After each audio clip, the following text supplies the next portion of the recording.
Em busca da perfeição é o tema desta série de mensagens, e hoje encontraremos a perfeita autoridade. Como diz a Escritura, toda autoridade é dada por Deus. Romanos 13, verso 1 diz: todo homem seja sujeito às autoridades superiores, porque não há autoridade que não proceda de Deus, e as autoridades que existem foram por Ele instituídas. Sendo assim, meus amados irmãos, nós precisamos nos submeter a tais autoridades. Sabemos também que muitas pessoas se apoderam de autoridades que não é delas. Há autoridade dada por Deus, e há homens que se apoderam de autoridade que não foi dada por Deus. Diante disso, então, nós temos que entender como reconhecer uma autoridade que vem do Senhor, como reconhecer alguém a quem devemos nos submeter diante da palavra de Deus.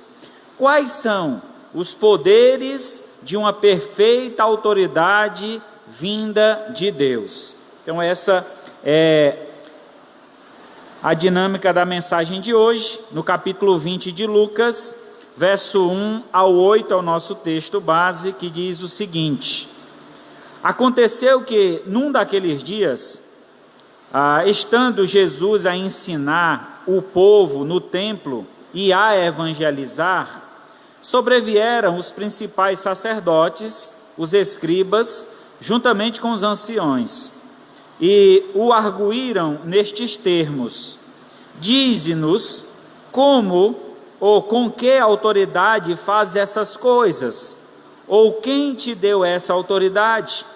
Respondeu-lhe: também eu vos farei uma pergunta, dize-me, o batismo de João era dos céus ou dos homens? Então eles arrazoavam entre si, e se dissermos do céu, ele dirá: por que não acreditastes nele? Mas se dissermos dos homens, o povo todo nos apedrejará, porque está convicto de ser João um profeta. Por fim, responderam que não sabiam. Então Jesus lhes replicou: pois nem eu vos digo com que autoridade faço estas coisas. Oremos ao Senhor. Maravilhoso Deus, amado Pai, muito obrigado, Senhor, por esse tempo especial aqui em Tua casa, um tempo de adoração, um tempo também de oração, mas um tempo de aprendizado. Nos ajuda a compreender a Tua palavra, a importância, Senhor, de reconhecermos a autoridade de Cristo, tendo as nossas vidas submissas ao Seu senhorio, e assim, ó Pai, obedecendo a Sua palavra, possamos entrar no Teu reino, com os corações quebrantados, dispostos a viver uma vida adequada, de acordo com a Tua palavra, de forma que glorifique o Teu santo nome. Assim nós Te agradecemos e pedimos, em nome de Jesus, Teu Filho amado, que vive e reina para todo sempre. Amém. O capítulo 20 de Lucas é um capítulo interessante, justamente porque Jesus aqui encontra alguns opositores, pessoas que questionavam a sua autoridade. O ensino que Jesus trazia ao povo, por muitas eram as vezes, que era admirado pelo povo. O povo dizia: este homem prega, ensina como quem tem autoridade, diferente dos fariseus. O fariseu era um grupo religioso muito forte na época de Jesus, e dentro desta dinâmica de ensino que os fariseus tinham, eles eram muito cobradores, exigiam muito, criavam muitas leis, criavam muitas formas para que então o homem pudesse adorar a Deus. E todas essas formas e leis que eles criavam, acabavam criando um certo impedimento. Ao invés da religião servir de uma ponte para ligar o homem a Deus, ela estava servindo de obstáculo, dificultoso, o homem não conseguia se aproximar de Deus diante da exigência que a religião criava, e por isso Jesus é questionado, porque a forma como ele pregava era uma forma diferente. Não havia essas exigências tão grandiosas que a religião farisaica impunha, colocava como obrigação. Jesus então quebrou muitos paradigmas, quebrou muitos pensamentos da época. Chegando então no capítulo 20, encontramos 3 grupos aqui reunidos no templo, e 3 grupos fortes, importantes para aquele tempo. Eram os fariseus, os saduceus e os escribas. Então, neste capítulo, encontramos esses 3 grupos fazendo questionamentos a Jesus. E as respostas que Jesus dá a este grupo é justamente demonstrando de onde vem o seu poder, a sua autoridade. Então, é interessante nós notarmos neste capítulo esse contexto de que Jesus está sendo arguído não pelo mundo, não está sendo questionada a sua autoridade pelas pessoas do mundo, pelo contrário, ele está sendo questionado pelos próprios religiosos, lamentavelmente isso. Então vejamos essa noite quais os poderes de uma perfeita autoridade vinda de Deus. Primeiramente, a perfeita autoridade tem poder para julgar. Talvez esse fosse um dos questionamentos que os fariseus se irritavam com Jesus, porque Jesus julgava muito os fariseus. Não foram poucas as vezes que Jesus, julgando os fariseus, colocou-os em uma comparação bem pejorativa, como por exemplo, os fariseus foram muitas vezes chamados de sepulcro caiado. Sepulcro, o local onde se coloca mortos. Fora a aparência é muito bonito, em certos cemitérios tem um cuidado extremo com os sepulcros, todo coberto de mármore Carraro, quer dizer, uma pedra muito cara, muito difícil de ser encontrada, e lá uma lápide toda feita de mármore. Mas enquanto dentro daquele espaço está guardado o quê? Restos apodrecidos. Não passa disso. E o que Jesus, ao falar aos fariseus, a julgar os fariseus, ele apontava isso. Vocês demonstram uma aparência religiosa muito bonita, a vestimenta que vocês têm, o zelo que vocês têm, mas o coração de vocês não tem amor pelas almas perdidas. Ao invés de vocês serem bênçãos para as nações, vocês têm sido empecilho para os homens chegarem até Deus. Jesus, ele julgava com autoridade, pois ele conhece o nosso interior. Isso quer dizer que ele sonda o nosso coração. O seu julgamento é perfeito e a sua autoridade é inquestionável. Versículo 9 a 18 aqui deste capítulo, nós vamos encontrar Jesus contando uma parábola que vai refletir esse julgamento que os fariseus faziam com Jesus Cristo e que muitas vezes nós também podemos fazer com a autoridade de Cristo. Diz assim o texto: a seguir passou Jesus a proferir ao povo esta parábola. Certo homem plantou uma vinha e arrendou-a a lavradores e ausentou-se do país por prazo considerável. No devido tempo, mandou um servo aos lavradores para que lhes dessem do fruto da vinha. Os lavradores, porém, depois de o espancarem e o despacharam vazio, em vista disso, enviou-lhe outro servo, mas eles também a este espancaram e depois de ultrajarem, despacharam também vazio. Mandou ainda um terceiro, também este, depois de ferirem, expulsaram. Então disse o dono da vinha: o que é que eu farei? Enviarei o meu filho amado, talvez o respeitem. Vendo-o, porém, os lavradores arrazoavam entre si, dizendo: este é o herdeiro, matemo-lo para que a herança venha a ser nossa. E lançando fora da vinha, o mataram. Que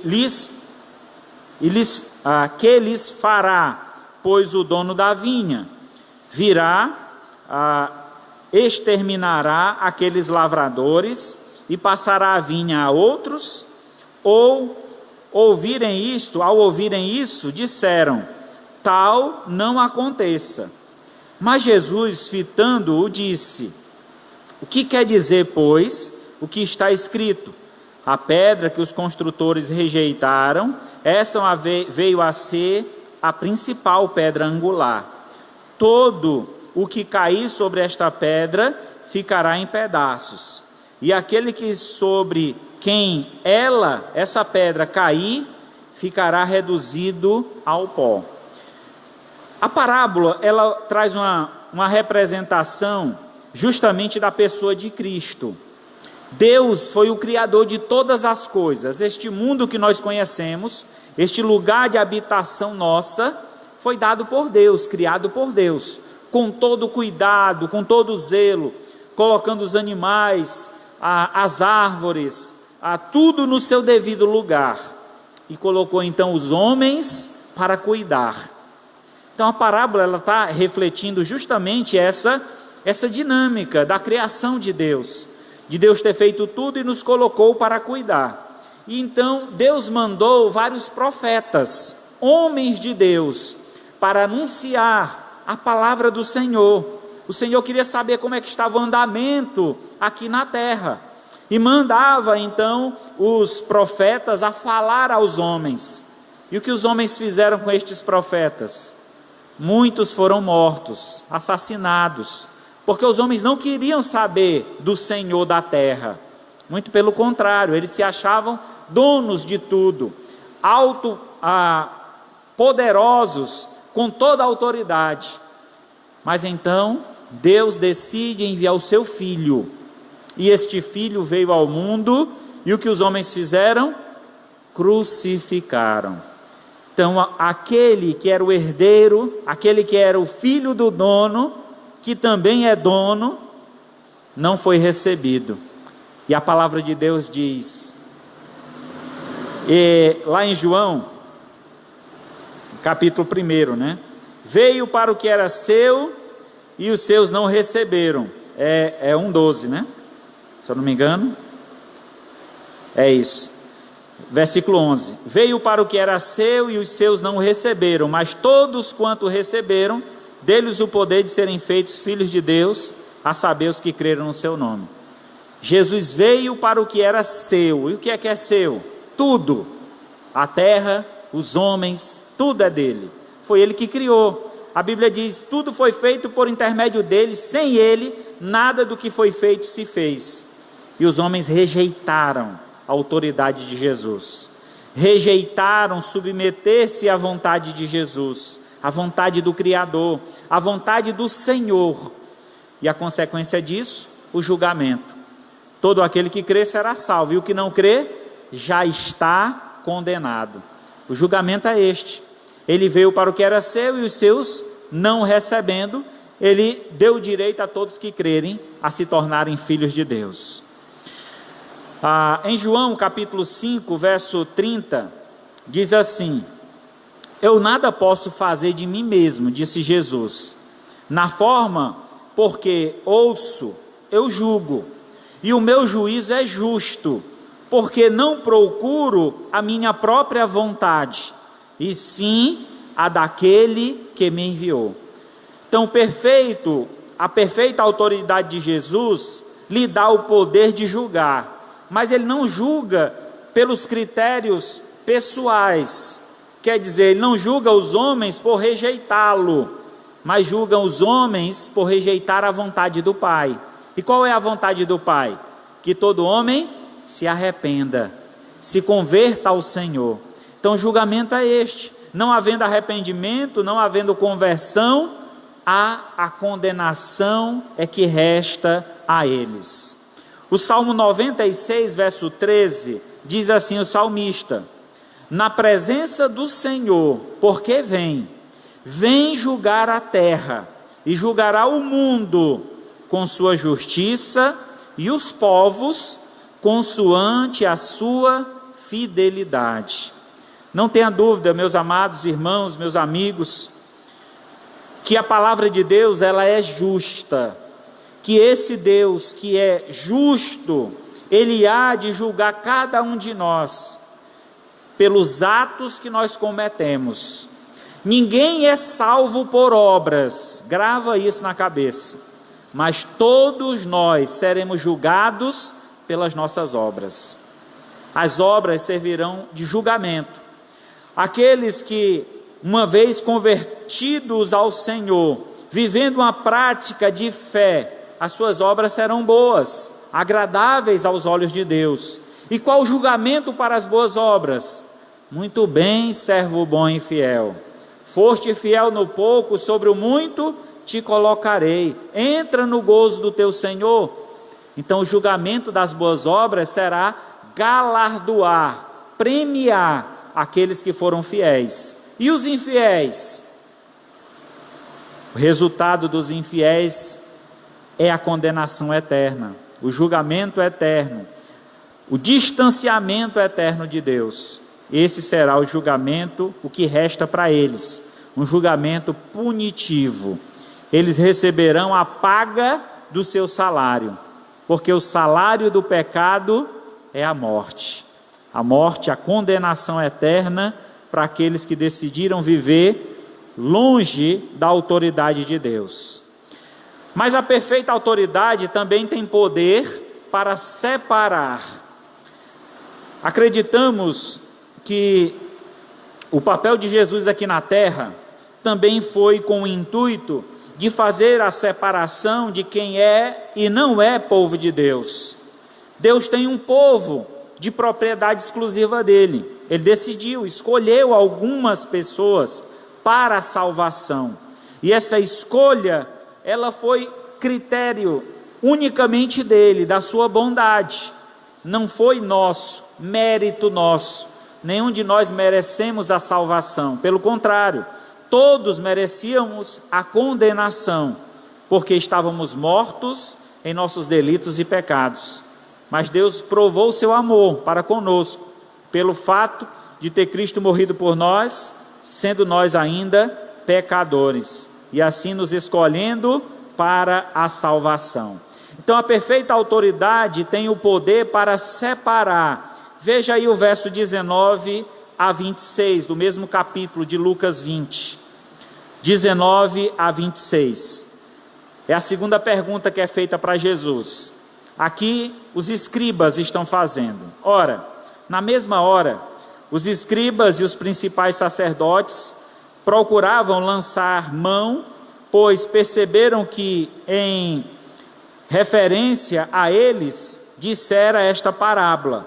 Mas temiam o povo, observando, subornaram um emissário que se fingisse de justo para ver se o apanhavam em alguma palavra, a fim de entregá-lo à jurisdição e à autoridade do governador. Então o consultaram, dizendo: Mestre, sabemos que falas e ensinas retamente, e não te deixas levar de respeitos humanos, porém ensinas o caminho de Deus, segundo a verdade. Aí vem a pergunta: é lícito pagar tributo a César ou não? Lembra que os fariseus, ou os judeus, eles tinham uma certa oposição a essa ideia. Eles estavam sendo dominados pelos romanos. Os romanos separaram alguns judeus e obrigaram eles a cobrar impostos dos seus compatriotas. Então isso já criou uma rivalidade dentro do próprio povo. Já houve uma separação dentro do próprio povo. E aí esse questionamento vem colocar Jesus entre a cruz e a espada. Jesus, tu escolhe aí, o que é que tu quer? Quer morrer na cruz ou ser assassinado pelo César?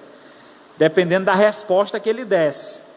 Jesus, então o texto continua e diz assim: mas Jesus, percebendo o ardir respondeu. Quer dizer, percebeu que o coração deles estava ali, a pergunta tinha uma conotação ruim. E aí ele disse: mostra-me um denário. De quem é a esfinge e a inscrição nessa moeda? E aí, prontamente disseram: de César.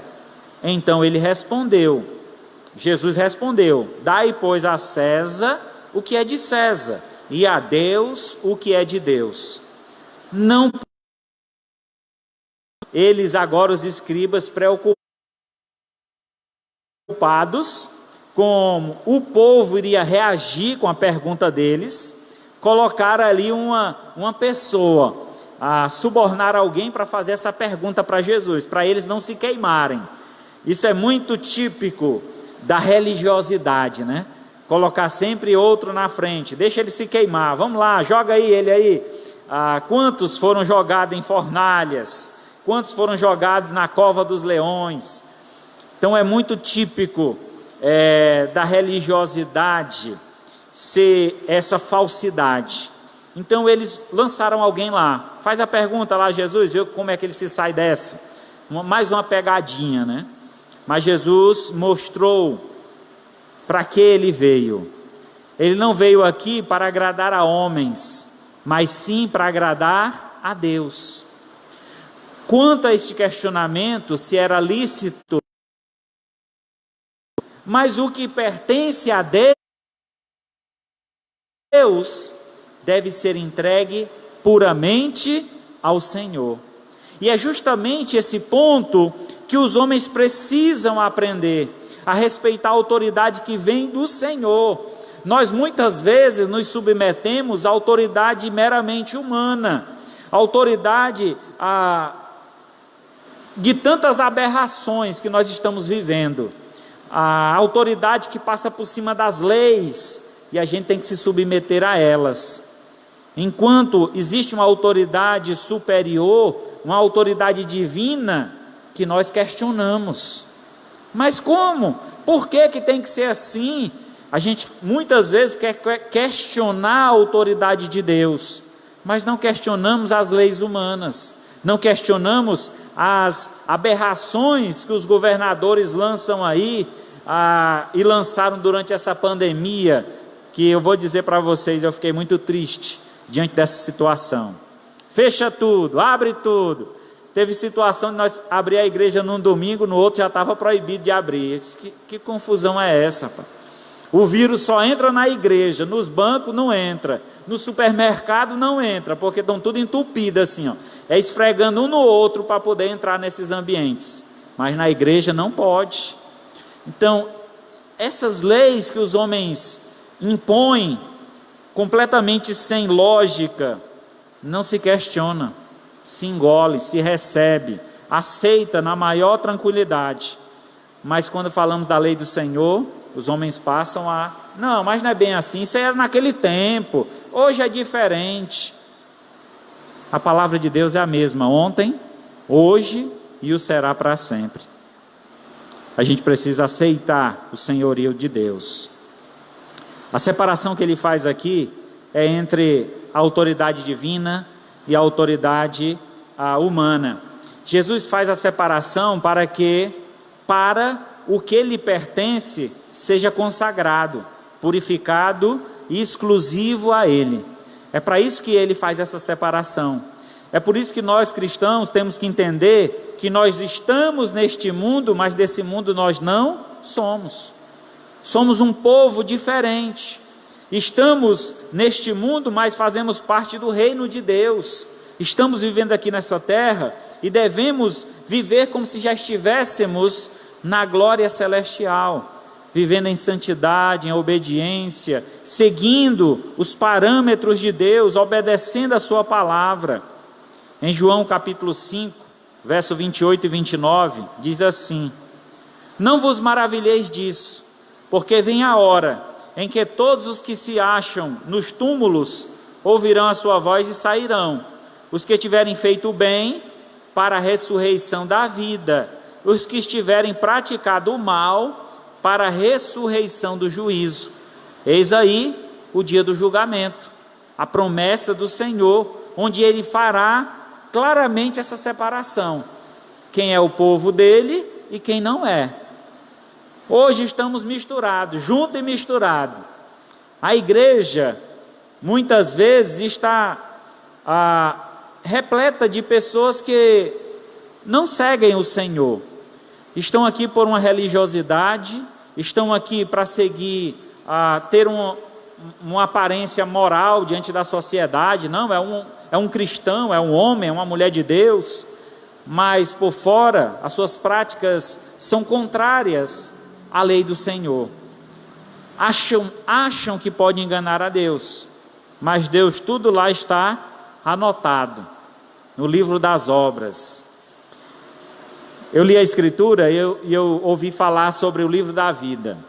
Sempre que um pecador se arrepende, o seu nome é escrito no livro da vida.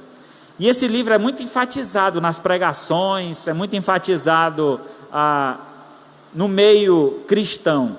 Mas existe um outro livro lá no céu, chamado Livro das Obras, onde quando chegarmos diante do Senhor, Ele vai abrir esse livro. E Ele vai ler o que foi feito por nós neste mundo, para que então haja um julgamento de acordo com nossas obras. E ali sim haverá essa separação. Ali sim, no dia do julgamento. Mateus 25, 31 e 32 diz assim: quando vier o Filho do Homem na sua majestade, todos os anjos com ele, então se assentará no trono da sua glória, e todas as nações serão reunidas na sua presença, e ele separará uns dos outros, como o pastor separa os cabritos das ovelhas. Eu já ouvi muita pregação sobre o joio e o trigo. Nós temos que separar o joio do trigo. Quem vai fazer essa separação é Deus. Eu acho que é inevitável. Nós vamos conviver dentro da igreja com pessoas infiéis, com pessoas que não querem ter compromisso com Deus. Por mais que haja disciplina na igreja, por mais que haja tratamento, ensino, sempre vai haver o joio no meio do trigo, sempre. Quem vai fazer essa separação é o Senhor, Ele, no tempo dele. Nosso papel é tratar, cuidar, zelar, mas é um pensamento, podemos usar essa expressão, utópico, né? Um sonho inatingível, imaginar uma igreja aqui na terra santa, perfeita, que não tem pecado. Isso não existe. Esse desejo do nosso coração. Eu fui para o Seminário Batista do Cariri, saí de Fortaleza, com 5 anos de crente, servindo na minha igreja, fiel ao Senhor. Imaginei, vou morar numa cidade de crente. Imagina só, o vizinho de cima é crente, o vizinho de baixo é crente, o do lado é crente, a escola que eu vou estudar é tudo crente. Oh, maravilha, é o céu. Quando eu cheguei lá, eu não encontrei esse céu. A gente se ilude, achando que o céu é aqui na terra. Irmãos, o céu é um lugar especial, reservado pelo Senhor. E Ele é perfeito, porque Deus, na sua perfeição, Ele vai nos transformar. Este corpo de corrupção, este corpo corruptível, será completamente transformado, será glorificado. Não haverá mais pecado em nós. Somente no céu não haverá mais pecado em nós.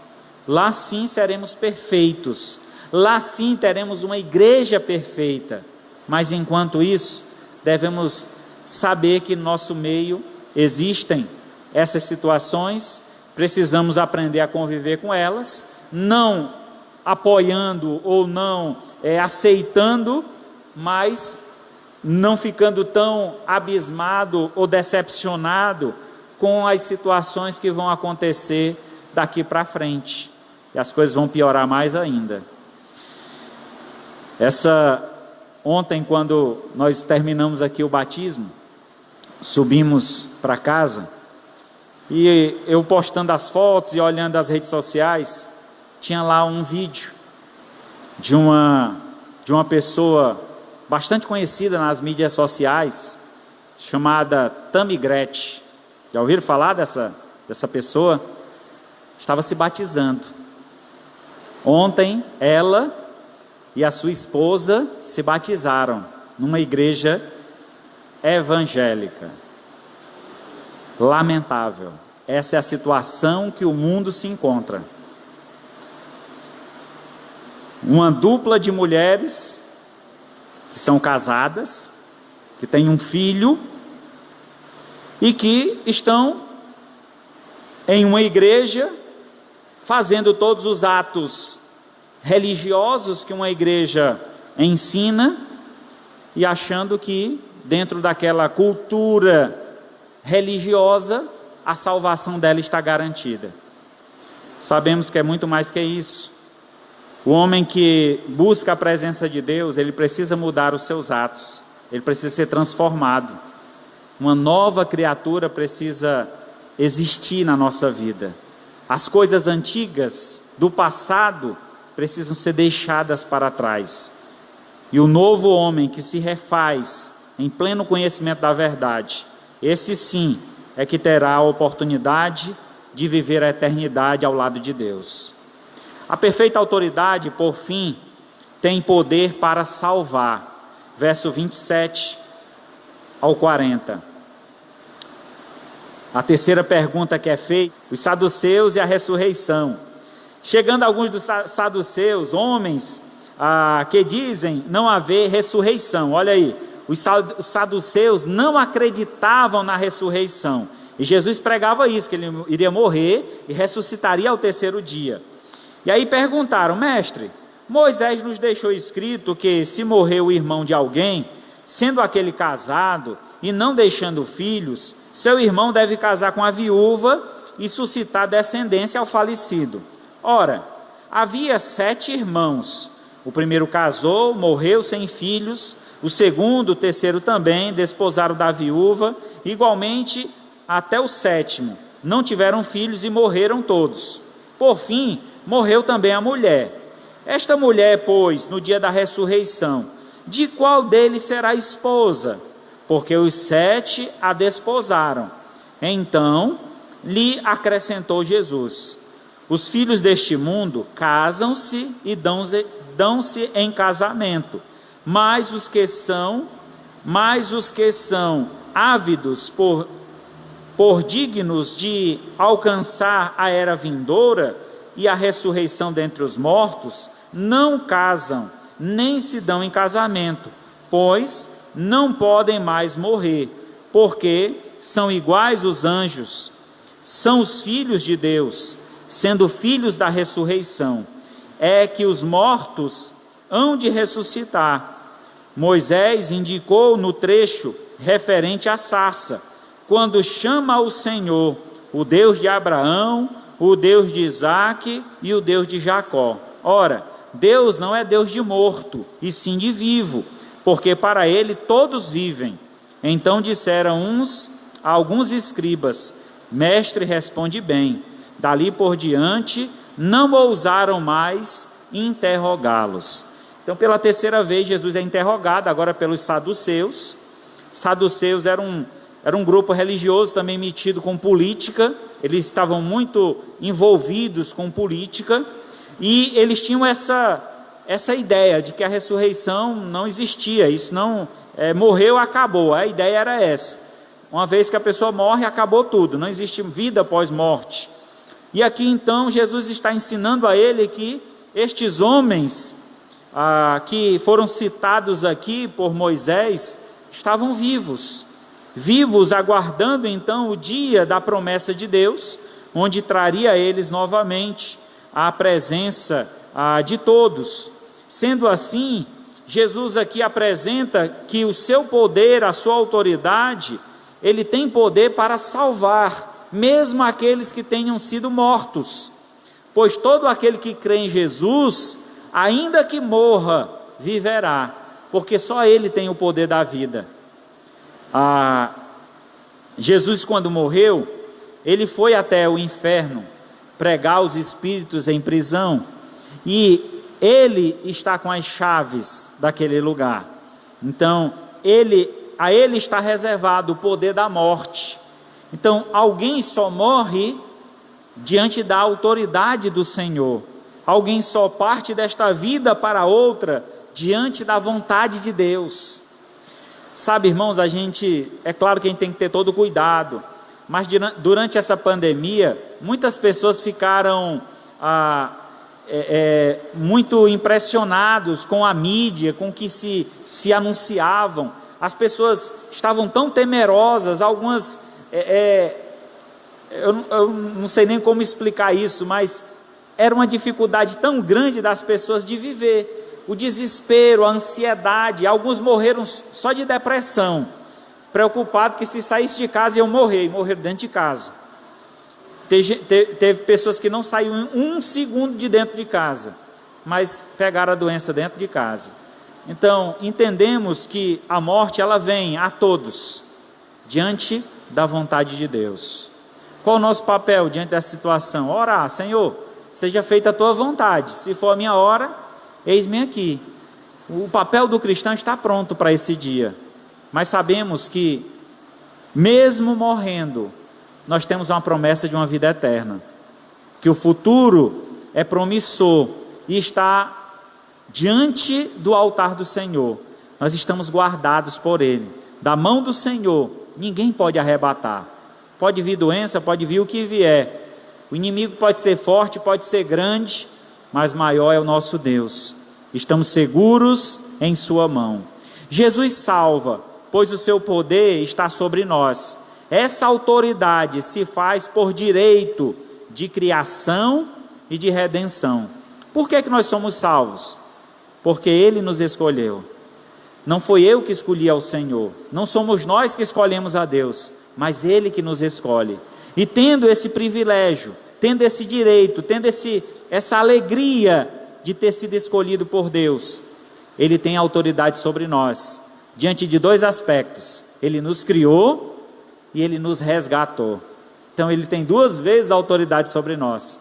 Nós devemos nos submeter a este Deus e a sua autoridade, justamente por conta dessa autoridade suprema que Ele tem: direito por criação e direito por redenção. João 5, 24 e 25: em verdade vos digo, quem ouve a minha palavra e crê naquele que me enviou, tem a vida eterna, não entrará em juízo, mas passou da morte para a vida. Em verdade vos digo, que vem a hora, e já chegou, em que os mortos ouvirão a voz do Filho de Deus, e os que ouvirem, viverão. Quem são esses mortos, irmãos? Quem são esses mortos que ouvirão a voz de Deus e responderão? São os pecadores, os homens que estavam mortos em seus delitos e pecados. Chegou a hora, Jesus está anunciando a salvação, chamando todos: vinde a mim todos que estáis cansados e sobrecarregados, e eu vos aliviarei. Uma vez que os chamados, os escolhidos, ouvirão essa voz, eles correrão adiante de Deus, atenderão ao chamado de Deus, assim como nós um dia atendemos a esse chamado: Senhor, eis-me aqui, chegou a minha hora. Eu lembro muito do dia da minha conversão. Eu estava em casa, na verdade eu estava frequentando a igreja, ouvindo mensagens, e chegou em casa, eu tomei a decisão e disse: hoje, quando chegar na igreja, eu não quero saber que pregação o pastor vai trazer hoje, mas na hora que ele perguntar, tem alguém para Jesus, eu vou levantar a minha mão. Não disse nada para ninguém, fiquei só no meu coração. E naquela noite, irmãos, foi uma mensagem que somou a tudo que eu estava já pensando, imaginando.